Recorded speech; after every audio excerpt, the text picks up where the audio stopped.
Gracias por esperarnos. Ricardo, muchas gracias también por la visita. Ricardo es psiquiatra. Después vamos a hablar un poquito, además él trabaja en el Borda. Yo le decía, no sé si uno recuerda algo del Borda, pero en algún momento también hubo mucha intención como de ir cerrándolo, corriéndolo. Así que después vamos a hablar un ratito del Borda, pues la atención que están dando es realmente magnífica. Bueno, gracias por la visita. ¿Qué hacemos con nuestra cabeza en una situación como la que se está viviendo en el mundo y en Argentina en particular? Bueno, gracias por la invitación y la oportunidad, y sobre todo por esto del Borda, porque necesitamos también comunicar bien, como decíamos hace un ratito. Lo primero que hay que darle a la comunidad es un poco de tranquilidad. Está muy tironeada.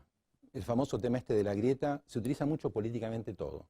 Yo acá cuando voy a algún lugar a hablar, primero fijo posición, en la cual digo, voy a hablar desde un punto de vista técnico, científico, como médico, como psiquiatra, y uno lo primero que tiene que plantear es promover la salud.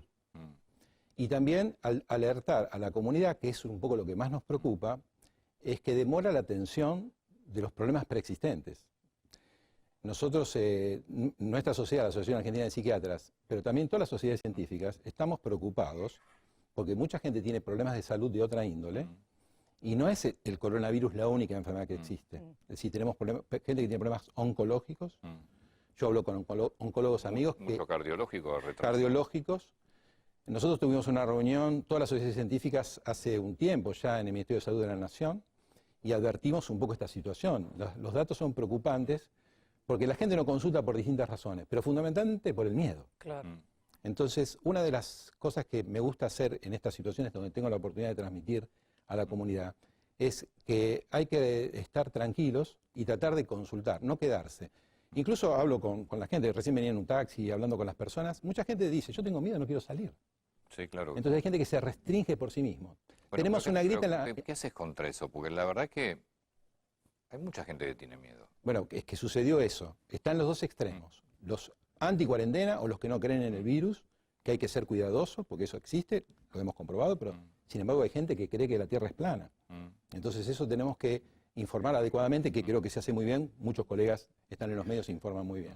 Pero también tenemos que ayudar a la gente que quedó con temores. Gente que no ha tenido problemas, que vivía naturalmente, pero toda esta situación les generó una situación de resguardo excesivo.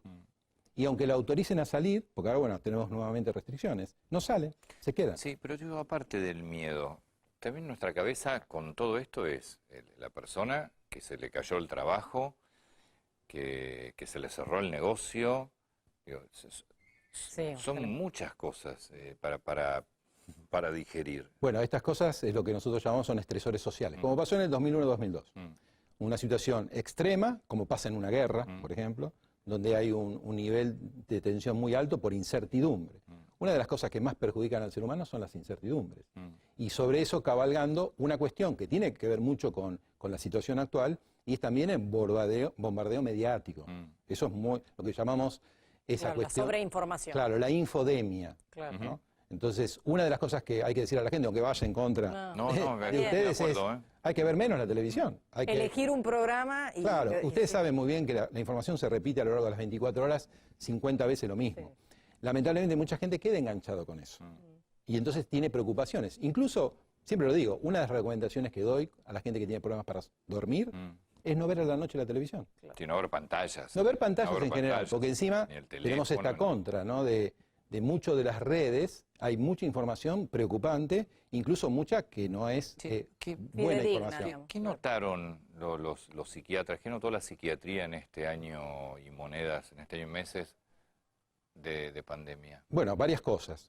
En primer lugar, esto que decimos, gente que no tenía problemas empezó a tenerlos, la gente que los tenía los agravó, y después hay un tercer grupo de personas que a su vez tuvieron una dificultad muy grande vinculada con esta situación, decimos, económica. Eso, personas fortalecidas y emprendedoras se vieron totalmente afectadas también. Sí, y después tenés convivencias que de repente no estabas preparado. Ese es otro aspecto que planteamos y que nosotros tenemos un capítulo infanto-juvenil que también dirige la doctora Marcia Bray, que es mi colega del Tobar García, un hospital público también, en la cual vimos que el impacto que tiene esto también en los temas de violencia. Porque una de las cosas es decir, bueno, quédese en casa. Pero a veces en las casas... el ámbito familiar es nosotros terrible. Somos clase media, más o menos acomodada, tenemos También por lugar. También está, ¿no? Eso atraviesa todas las clases. Doctor, Pero hay gente que vive en un ambiente, 5 o 6 personas. ¿Cómo hace para estar, no? Tengo gente cercana, gente joven, con muchos picos de estrés, también gente que comenzó a estar medicada, pero lo veo en personas de mi entorno. O sea, ¿qué está pasando? ¿Aumentaron también las consultas? Aumentaron las consultas. Un colega, Marcelo Setkovich, también, que es el vicepresidente de la Asociación Argentina de Psiquiatras, desarrollaron también un trabajo en población general, también un grupo de la Facultad de Psicología de la UBA, con Eduardo Kiegan, Cristian Garay y Martín Echever, donde se vio el impacto que hubo, porque es inevitable, esto que decimos. Si los mismos profesionales de la salud, con ese estudio que hicimos nosotros publicado en la Asociación Mundial de Psiquiatría, vimos que tienen impacto en gente que está en el tema, imaginemos en la gente común. Y lo peor es que también hubo un impacto muy grande en los chicos, porque los chicos tuvieron 2 grandes problemas. Por un lado, el encierro y lo que es la socialización, que es muy importante. Segundo tema es la cuestión de la educación, que obviamente se vio afectada, porque todos hablamos de la virtualidad, pero la mitad de la población está bajo el nivel de la pobreza. Entonces, no pueden comer, no van a tener un smartphone o una computadora. Y además, el tema del cambio de las dietas y de los ritmos que se transformó en sedentario. Hubo un gran aumento de peso en los chicos, que eso no es una cuestión estética, es una cuestión de salud. Claro.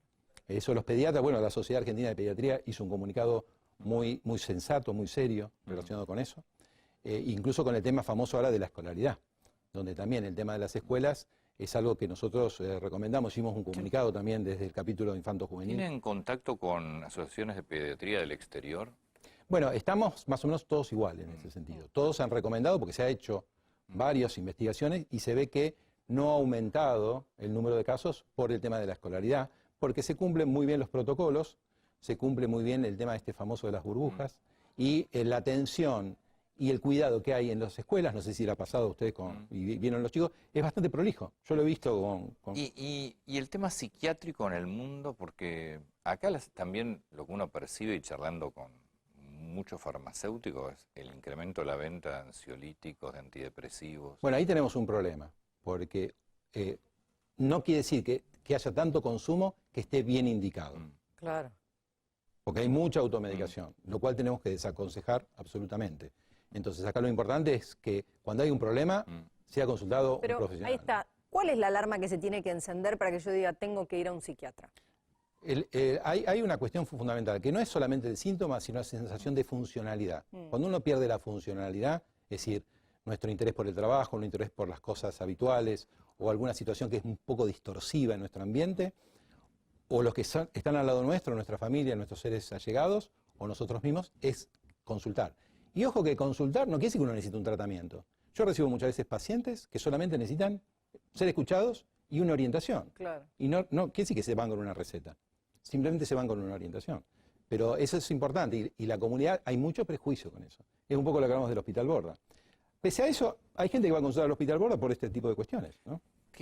Contame el Hospital Borda, que me parecía muy interesante. Yo tenía, no sé por qué, pero... Bueno, qué buena oportunidad entonces, porque... Tenía la sensación de que tanto el Borda como el Moyano los habían casi, no sé si liquidado, pero estaban con mucha intención o mucho interés, pero no de ahora, de hace tiempo de ir... Ahí tenemos varios problemas. Primero, hay 30 hectáreas en el centro de Buenos Aires. Claro, es un negocio inmobiliario importantísimo. Número uno. No digo que sea eso, pero es un hecho. Sí. Después hay mucha ideología. Nosotros, desde la medicina, desde la psiquiatría, estamos basados en nuestras acciones en la evidencia y trabajar sobre lo que hay.